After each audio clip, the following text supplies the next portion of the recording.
Hi there. My name is Newo, and I am a techno producer, artist, remixer, DJ, just overall Pro Tools studio guy.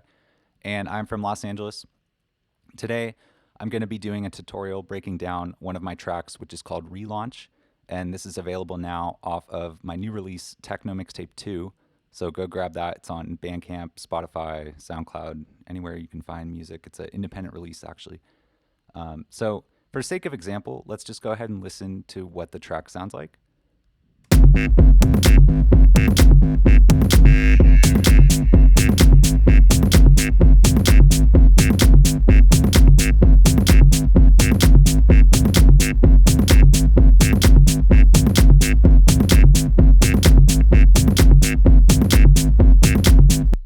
Right. So this one, it's I would consider it minimal techno. It's definitely heavily influenced by electro house.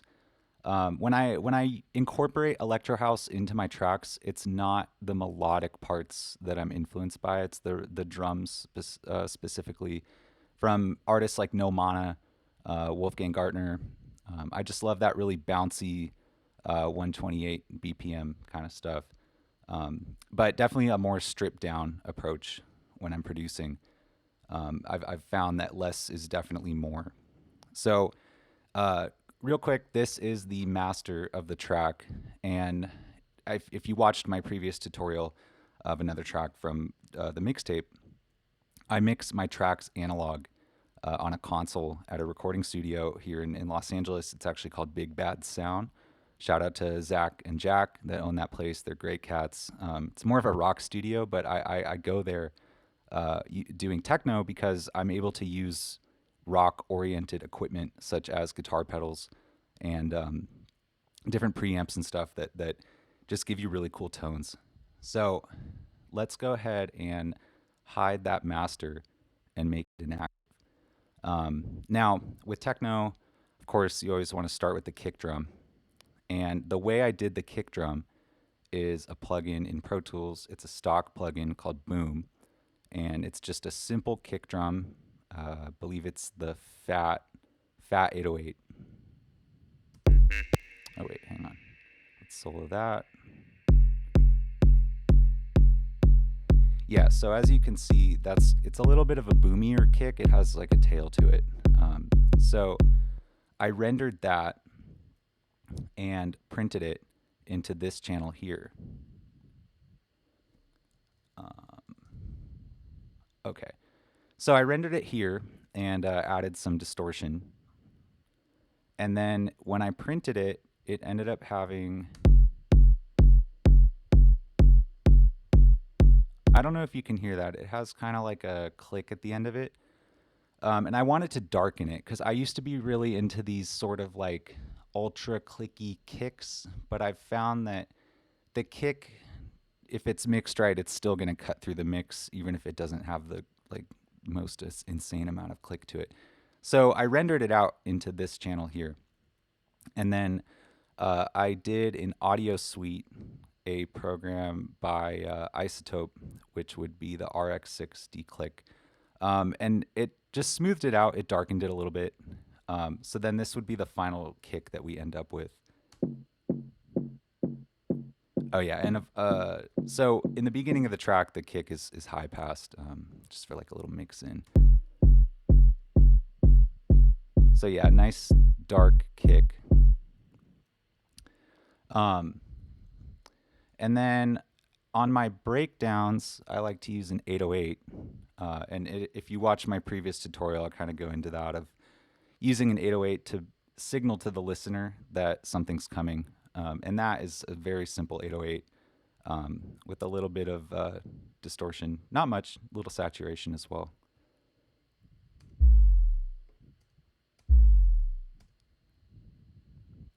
I'm going to get to this break sub in a second, so let me actually move that down to where because you'll see it kind of plays off of the lead synth, but I'll get to that in a moment. The sub, very simple approach. I just use the signal generator. So it's just a sine wave that is playing in between the beats. And that one, the processing on there would be, again, the same lo-fi plugin with a little bit of distortion, a little bit of saturation, some compression, max bass, which is a harmonic generation plugin. So it kind of tricks the ear into the sound having more bass than it actually does. And then again, just a little bit more compression. But this, I don't really know why I sidechained it. I think just to add to that pumping kind of feel. So the sub sounds like this.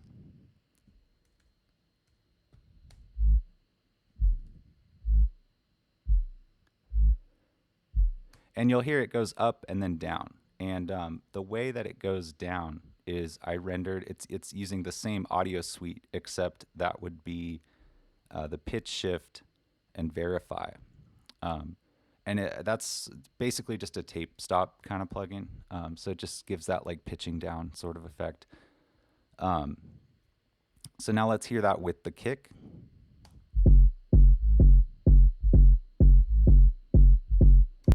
Right. So then the next elements of the track would be the toms. Now, for the first tom, I did sort of a layering approach, and here those are. So let's make those active. And the first part of the first tom sounds like this. And I believe that's just from a pack. And then I layered it. Oh yeah, and so that one also, if you go here, it's actually pitched down 12 semitones.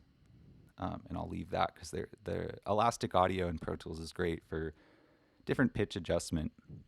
And that has some distortion as well as a little bit EQ, just taking off the sub wider just to make it more faux stereo, because this plugin, it's not the Haas effect, it's more of an algorithm.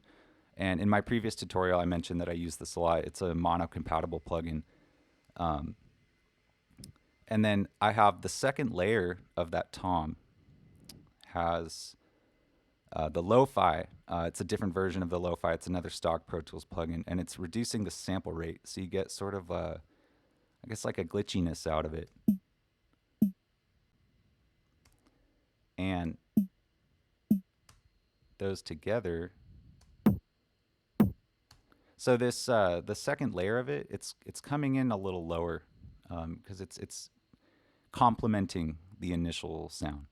So those I printed those. Where are those? Tom 1.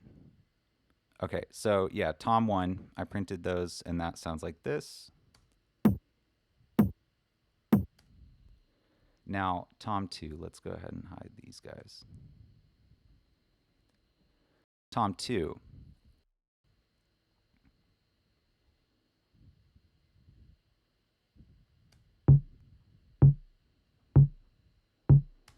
And for anyone out there who listens to hip hop, Wheezy Outta Here is a great producer, and I believe I grabbed that from his pack. He has a little like beat pack. So that is, it's definitely a higher register. Tom 3, and I believe Tom 3 is almost like a kick drum. Yeah. So that one definitely hits a little lower, adds more to the like bump of it. And then Tom 4. So now let's hear all those toms together. Because if you'll notice, like, if we go to 16th notes,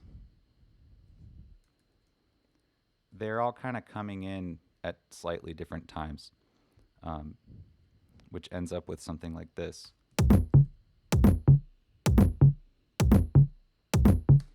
And now let's hear that with the kick drum.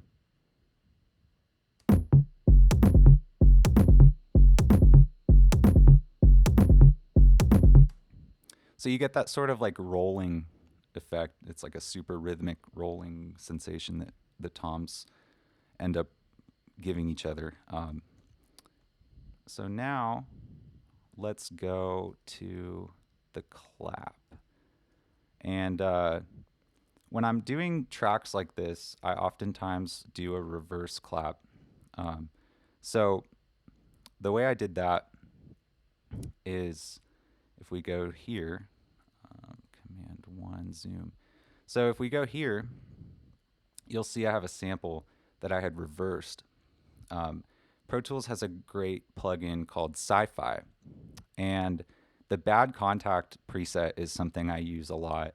I don't really know how to explain it. I can take off some of the plugins, and let's go to elastic properties because so I pitched this down as well by 6 semitones.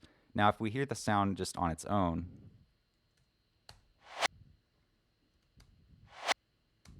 right, and then add the sci-fi, it's not doing a whole lot, but it's definitely doing enough to change the feel of it slightly. And then I added in the lo-fi plugin, but that one I didn't use the distortion or the saturation this time. I did the noise, which also kind of sends it back. It just kind of thins it out a little bit wider, because for reverse claps, it's good to have those in stereo, especially if your clap is in mono. And sometimes I do my claps in mono, sometimes in stereo. It just kind of depends. But if we engage that,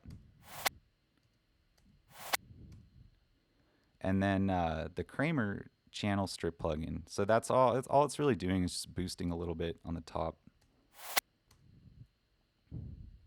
And then I rendered that out. Let's go ahead and hide that and make that inactive.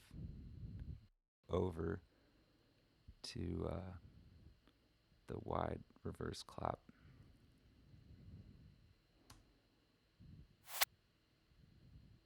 And now on here, it's just compressing a little bit. And again, I compress pretty light, just, you know, -3, 2.6. And then again, just to thin it out slightly more so that you're really only hearing those top frequencies, I have a 1000 hertz cut on there. 1000 hertz, I guess. So then that's playing into the actual clap. And the actual clap is the result of layering. Now, one thing that is cool you can do when you layer claps, and kick drums as well, but for claps especially, now you'll notice if we zoom in enough, all these claps they're not coming in at the same time, right? So they're all off by like a couple milliseconds. And what that does is the human ear cannot hear those exact timing points because it's so short that they end up sounding a lot thicker when they're spread out like that. And so you end up with like this little bit here is like a pre-clap almost, and this as well. And then the bulk of the transient is actually coming in this section. So let's play these together.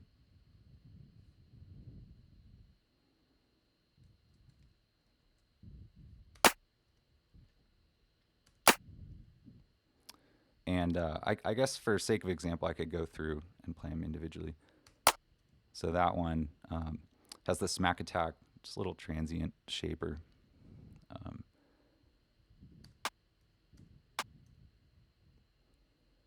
And some of these, okay, so yeah, there might be some, or no, I guess not.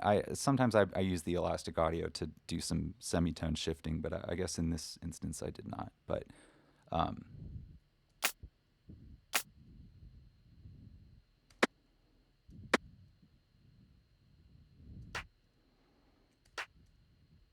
and they're all playing pretty low, you know, because once they sum together, the volume definitely increases. So those are printing into this channel here, the final clap. And I did pitch that down slightly, just to, because it made it sound a little beefier. And then just, you know, some very light EQ on there. So now let's go ahead and hide those clap samples, and I'll play everything together that we've so far.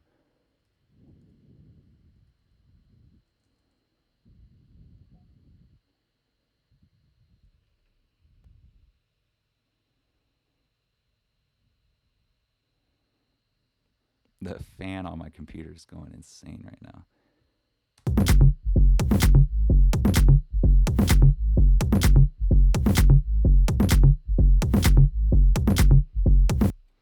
So a great starting point, right? And that's kind of my approach. Is I always want to start solid with a rhythm that I enjoy, that I can imagine myself grooving to, either in the warehouse, in the club, in the car. Um, and now let's quickly cover the hi hats, and the hi hats on this one are very simple. Um,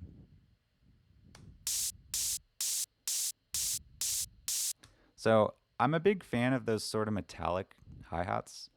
That sort of like FM synthesis kind of stuff.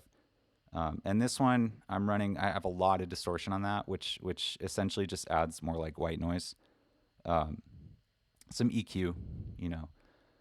And then that's the top hat, and then there's a lower one, um, which comes in here. So the top hat, and then this one, and let's make that larger.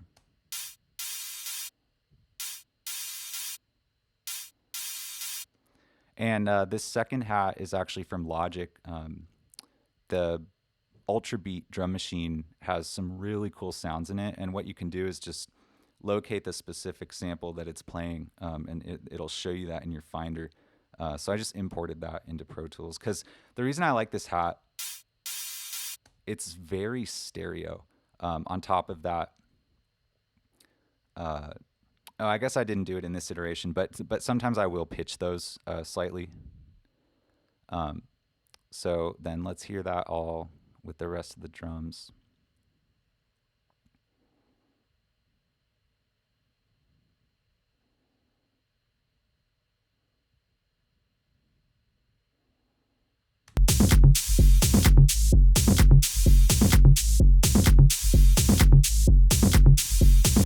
Cool.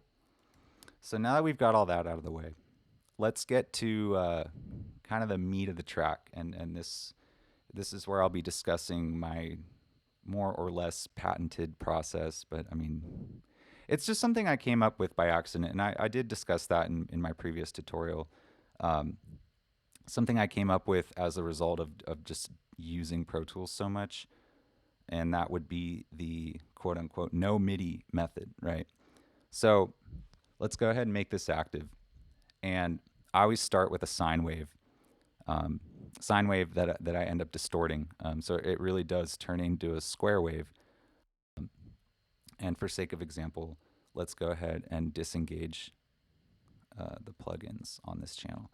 So, right, we listen, and it's just a tone.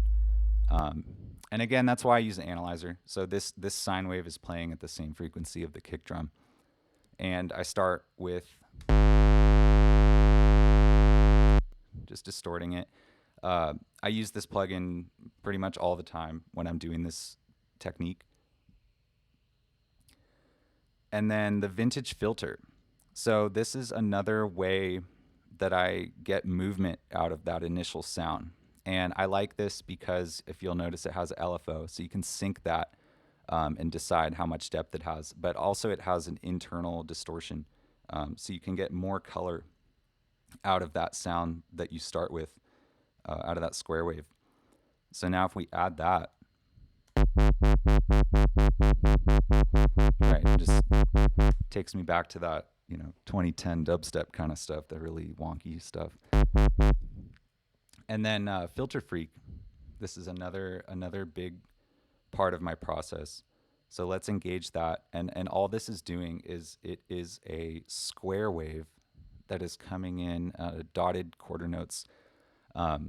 Lately in my tracks, I've been really into polyrhythm kind of stuff that doesn't necessarily sync up on a loop. It just keeps things moving. It allows you to really expand upon that sort of minimalism.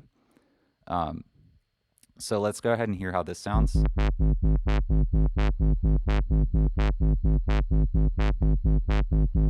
So it has it like jumping at certain elements, right? And then from there, did just some side chain.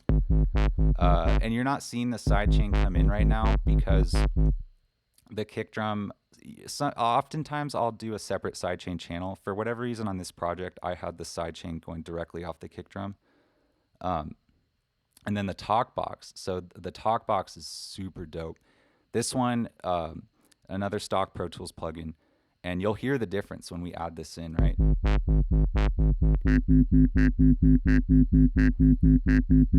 And on that one, the talk box, it's really cool to take the formant down. Different vowel sounds. You can mess with the envelope. It does have an LFO. I do use that sometimes. From there, the Tokyo Dawn Nova, if it'll work. Come on. Interesting. Pro Tools doesn't want to play nice today. Slow tools, baby. Okay, cool. So this is just some multi-band compression, as well as a low cut to cut out the sub, especially because the toms and the kick already have so much bass. There's no reason to anything under like 50 hertz. It's that's where you start to get your mud. So that's just kind of controlling certain parts of the sound. And then the channel strip plugin, the Kramer. This is another one I mentioned in the previous tutorial that even if you put this on, it does add color. So you'll see there's nothing being engaged, but the fact that it's on the channel itself is giving it a little bit. And then the lo-fi. So this is one, you'll see this little light is on, which means I have the automation engaged. And that one,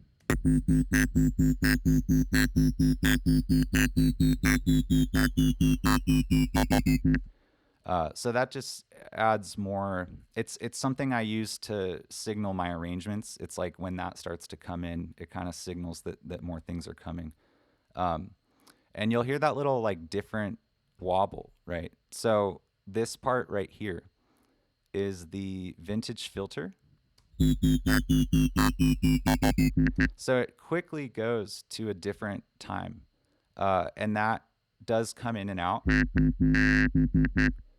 And it just allows the sound to again, have more variation. Now, I added another talk box. And that one definitely darkened it. On this instance, I did not adjust the formant, but the vowel alone is enough. And you'll see it's not at 100%, so it's essentially running in parallel.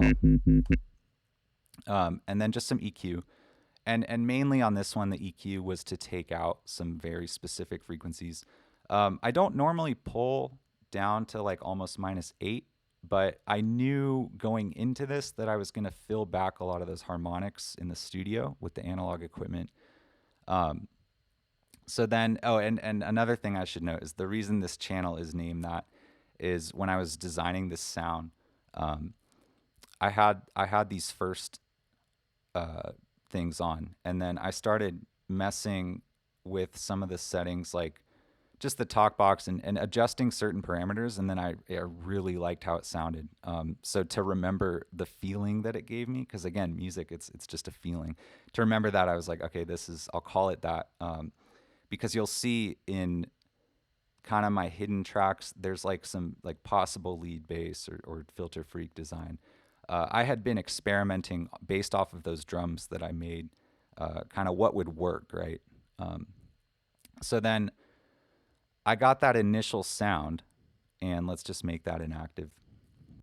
Printed it into this channel, or committed it, but really same thing. And then let's move that out of the way. So I had the EQ, I had like some sweeping going on. So just to signal that the synth is slowly coming into the track. A little more parallel compression. EQ, but again, it's very subtle. It's just taming certain frequencies. And then again, the Kramer. And this one, yeah, again, that was just for taste. I didn't adjust anything.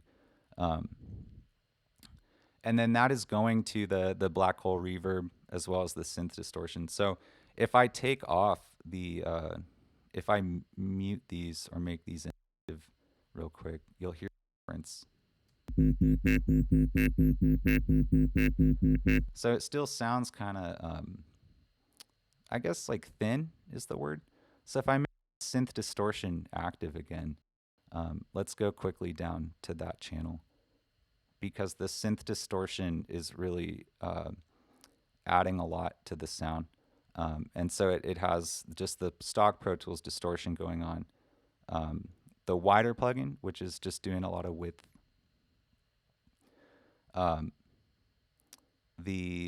Just has some EQ just to tame a little bit of those low mids. So some stereo imaging adjustment. Even though I threw wider on it, it did kind of throw off the left-right feel of it. So the S1 was just to balance it out. Oh wait, hold on, that's the wrong one. And then again the Kramer, and that's just boosting the top on that one. Black hole again. Oftentimes when I'm using black hole, I'll cut the sub out before I even insert the reverb, just so that there's nothing low that's coming. Because you know when you put reverb on low frequencies, it can just make it muddy. So with black hole, again, the cathedral setting is 99% of the time what I'll start with. And in my previous tutorial, I mentioned the size automation. So that is going on. Pull that up. So yeah, it's just coming in for certain spots. And you'll hear that throughout the track when I get to that. But yeah, the lead synth was actually very simple. I ended up doing a little bit of adjustment, like we zoom in. I like Pro Tools because you can edit very precisely. So it's like sometimes I'll reverse certain sections or right here, you'll see that, you know, part of it's missing. That was intentional. Or yeah, just the way that you can very specifically adjust clips in Pro Tools is something I've always been a fan of. So now that we've got that out of the way, let's go to the break sub. And this is something I mentioned earlier, right? So on this on the main synthesizer, I had cut out, you know, you'll see I cut out a lot of the lows. And on the breakdown, I wanted to make that sound thicker. So what I did is I took a copy of the initial sine wave from that first version of it, copied that sine wave without any of the processing, and took that. And then Pro Tools, you can do what's called, if you go to View, Clip Gain Line, right? So what I did is I went through and drew in the like dips, and so that is synced up to when these parts come in. So it's essentially filling in those lower harmonics, and I guess you could do that with something like R bass, but you have a little more control when you're specifically designing it, because R bass can make things muddy sometimes. And then this one just has a little bit of compression to keep it in line. Bass is something I've noticed that you can get away with compressing more. Not that you should compress it insanely, but bass is something that you do want to keep tame, because when you're playing things on a larger system, that's where you're going to notice how well mixed the bass is. Because like, you know, a car, even if you have a subwoofer in your car, it's not the same as like a warehouse with 12 subwoofers. So the break sub, I figure I should play that. Right. So it's just filling in. And I do have that coming in an earlier part of the track, except on that I did like an S fade. So it kind of builds up to that. Now that actually is kind of the meat of the track. If you want, I can go ahead. Let me just mute all these. And you can hear all that with the drums.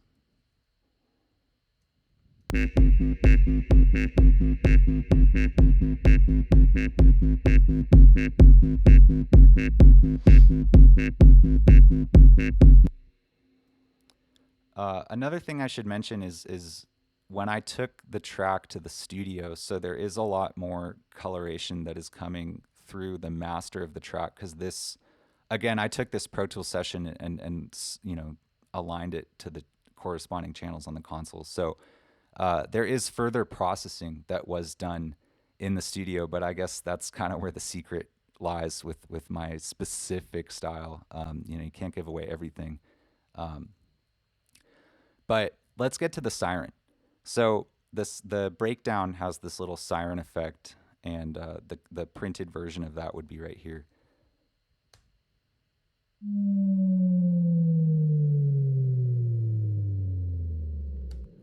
And I suppose I could have done that with another oscillator just coming out of the signal generator. But I have a cool plugin called Siren, and I'm a big fan of free plugins. This is another free one, and this really just is an oscillator. That's all it is.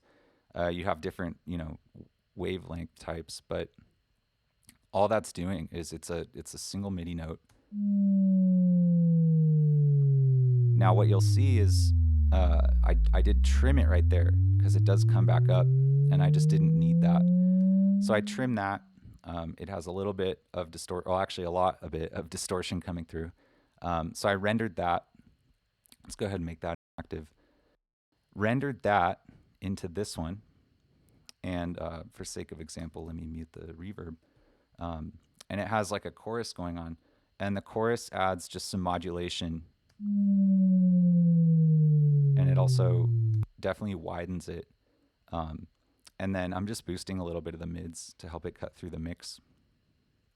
Real simple, but very effective. Now, the distorted growl.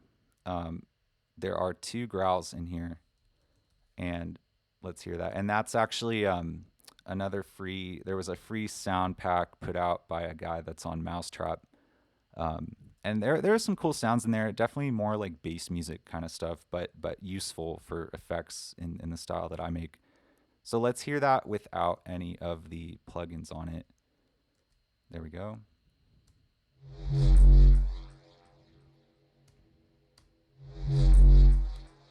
Now it is going to some of the sends, and I'll explain the sends in a moment.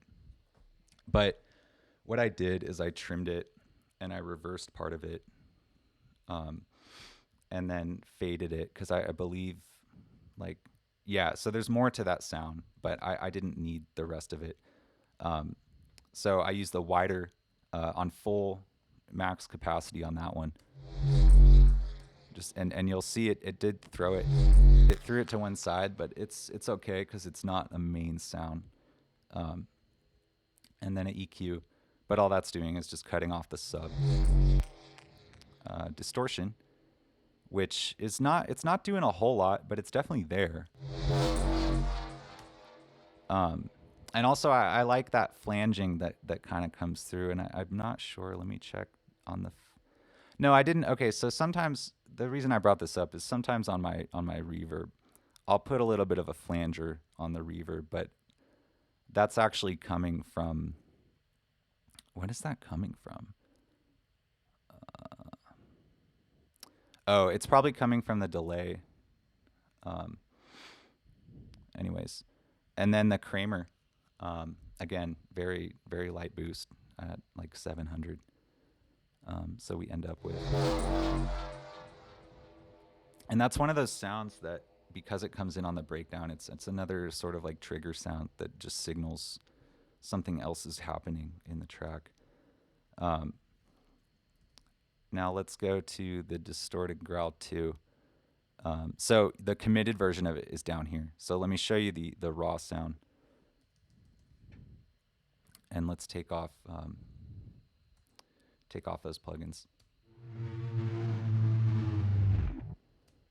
Right, so very different than what we ended up with, but let's kind of break that down. So we have the lo-fi, which is distorting it. And then we have sci-fi, Again, bad contact. It's a great setting in that plugin. Um, the talk box, and now the vowel on that is automating. So it almost I mean, it really does sound like it's talking to you, which I'm a huge fan of. The form it down. A little more EQ, but I mean, not too much really. Uh, and then the Nova, and just some multi-band just to tame the low mids. Um, right. So that was the initial version of that sound. Let's hide that and make that inactive. Now I printed it into this channel, and I didn't keep the whole sound. Right. So we just ended up with that little bit, but again, that's one of those like signal sounds basically. Again, a little bit of the Kramer. It's just boosting the top and very like not even one at the on the mids, and then wider just to make it stand out. Um, and it's going to the delay and the reverb, and then the screech. Uh, there's a cool song called Rap Song Tutorial, and I forget who it's by, but they put out like a little sample pack of the actual production because it's a really cool track. And there's this one sound in that song that I was like fixated on, and I was able to grab it, and this is what it sounds like. And it's a high enough frequency that it's even though it's at -10, like those high frequency stuff, especially when a lot of the track is so low frequency, it really stands out. And all I did on that is the one knob brighter, which really is just an EQ. But it's so simple, and it's one of those things where it's like, yeah, just throw it on, kind of brighten it a little bit without having to think about it. And then this one, I pitched it down by 2 semitones, just to make it kind of fit better. Okay, and then what I really did want to get to, the Macho Man. Now, one thing I should mention for anyone I appreciate you guys taking the time to listen to my music. For anyone who's taken the time to listen to, what makes a Tap Newo track, I definitely like to sample Randy Savage. And I don't do it every track because obviously that would be overkill. But Randy Savage just says the craziest stuff, and it's like so obnoxious. And another thing is, like, in techno, I don't hear a lot of people using little like vocal samples from either like TV shows or stuff like that. So that's just another way I've kind of decided to go my own way. Um, and there's so many interviews of Randy Savage where he's just going on these tangents. And so this specific one I trimmed where he's saying, you'll hear it. You made a lot of promises to the Macho Man, didn't you?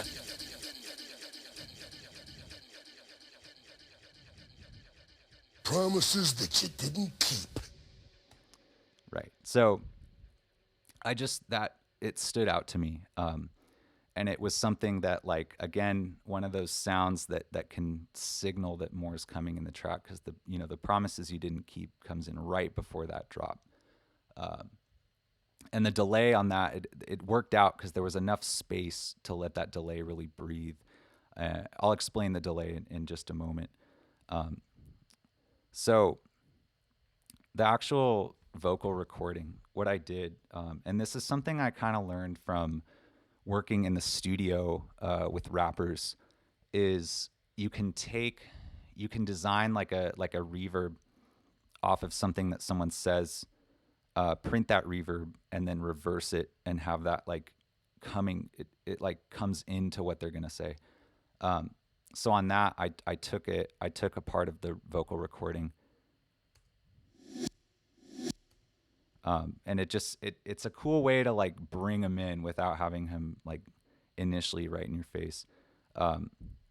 So that I have some compression, and the R compressor. It's one of my favorite compressors. It has a cool preset which is called voiceover. And this one I am compressing a little more, but it's just a little vocal. It doesn't really matter that much because it's not like it's a singer. I wouldn't really do this to a singing voice or a rap voice, but it's not that kind of vocal. And it's from the wrestling like promo tapes, so it's already kind of compressed. So then the de-esser, that's pretty straightforward, just cleaning it up a little bit. The lexicon, a plate on there, and that would be just to send it back in the mix a little bit. You made a lot of promises to the Macho Man, didn't you? Wait a minute. Come on, Slow Tools. There we go. You made a lot of promises to the Macho. Right. So that kind of makes him sound like he's, in the bathroom or in just a small room. And then just some EQ boosting the mids. So then that is going to the vocal delay. And the way that's working is it's only coming in on the last part. Because if it was coming in for the whole thing, it would just kind of cloud it up. So it's going to the multi-delay, which this is a stock Pro Tools delay. The feedback's pretty high. And it has a little bit of a bandpass going on as well. And then the chorus, that's kind of just to widen it a little bit. I don't know why. Oh, I must have, I probably tried out EQing it, cutting out parts of it on like the lower frequencies. But it's already there's not really much low in there. So I don't think I really needed it. And then the Kramer, it's boosting the top. And let's see why I have 2 on there. Oh, so I'm like double boosting the top. So I'm really trying to brighten it for sure. And then, Oh man, didn't you?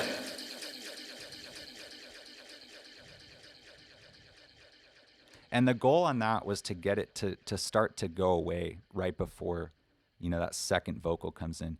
And the delay is not present on this part. Promises that you didn't keep. And that's pretty much the track. One thing I can mention, how I was talking earlier about how I'll do these like little edits. So let's go to, where is the, yeah. So like it cuts out, the synth cuts out right there to kind of emphasize.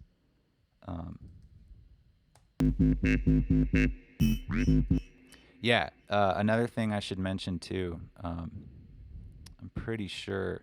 Yeah, so like there's certain parts of the synth where I pitched them down a little bit, or reversed it. So in this instance, I actually reversed it and did the verify tape stop. And also on the breakdown, I'm pretty sure. Yeah, so the reverb increases certain parts.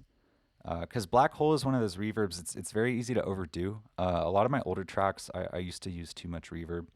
And with minimal techno, it's again that that whole less is more approach. You don't need that much reverb because when you have little amounts of reverb, the parts that do have a lot of reverb stand out that much more. So yeah, I'm trying to think like in terms of post processing that I did in the studio. The API console, it really just, the EQs on there are some of the best EQs I've ever used. They just breathe, and I've mixed on an SSL before. There are some of my earlier tracks that I've done on an SSL. The SSL, one reason I don't use it as much anymore is because it's so punchy.